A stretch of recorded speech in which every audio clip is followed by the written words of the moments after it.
well. Also, you can learn how to defend a little bit more, and we can kind of deal with that. So we're not going to work on a setup where he has the shallow ass, nothing like that. We're going to go straight under the legs, right? I want you guys to work on a hip grip. Now, we're going to grab either 4 fingers onto the belt or onto the pants, whatever you prefer.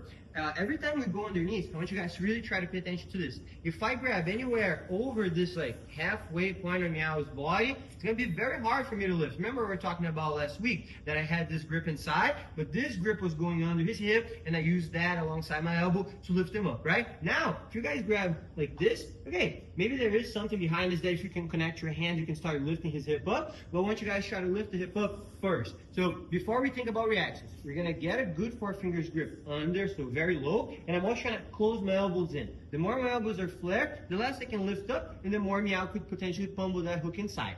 All I want you guys to do is work on trying to bring Meow's hip from the ground to my lap. But before we just do it from here, I want Meow to move. So we're not going to do just a static drill. I want you guys to do a very light, specific sparring here. Meow is letting me achieve my goal, but he's moving. So the person on the bottom, all I want you to do is very lightly weigh your legs down onto the arm a little bit and trying to hook either of your feet inside of my legs. So I can even give Meow some room, and Meow's going to try to, boom, get those hooks inside. If this happens, I can no longer lift it. So that's kind of a reaction I want you guys to take advantage of. I'm going to fall on my side, and if Meow has the hook on that side, I'm falling towards it. So look at how I fall on my right hip, I kick my right knee through, and that starts freeing my leg, right? Now, this is where I want you guys to try to get in a better position. You see how I'm really low? I'm not just going to come back and push my shoulders out like I had it before. I'm going to try to build back up to my knees, but look at how I'm going to start hiding my shoulder.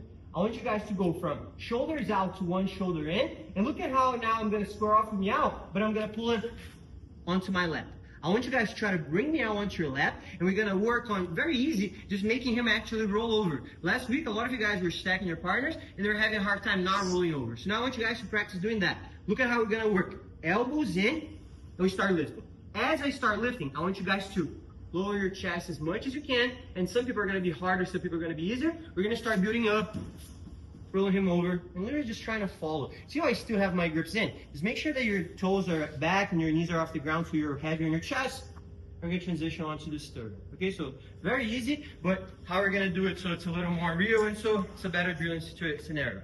I get my grips, start hiding my elbow, Meow starts moving. I let him get the hook, I slide out. If maybe he lowers his legs again, I can't grab my shoulder in. Okay, we keep going. If he gets to the other side, get another hook, same thing. I fall, free my leg, try to load up my shoulder, start bringing him onto my lap. Now look, elbows flare, no pull. Elbow stuck. Every time his butt slides up, I go down, I can use my chest, roll him over, and just start connecting behind. Okay, so very easy. The person on the bottom